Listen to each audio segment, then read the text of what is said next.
দুনিয়ার কোন পাওয়ারের কাছে এই পাওয়ারকে হারানো সম্ভব না। ওই পাওয়ারটা হলো ওই সবুজ গম্বুজওয়ালা মদিনার নালে শুয়ে প্রেম আদর ভালোবাসার পাওয়ার। আরো জোরে বলুন সুবহান।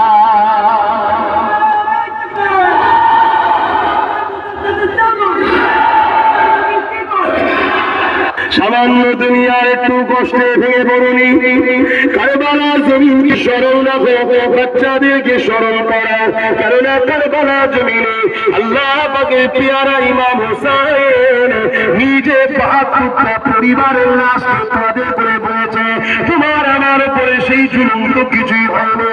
ও যুবকরা, এত ভেঙে পড়ার কিছু না, তবে মনে রাখবে অন্ধকারে পরে আলো আসে। রাত হয়েছে বলে ঘাবড়ে যাওয়ার কিছু না, রাত চিরস্থায়ী থাকে না। একবার রাতটাকে দেখিয়ে সূর্য উঠবে, আলো জেগে উঠবে, তুমি ইন্তজারে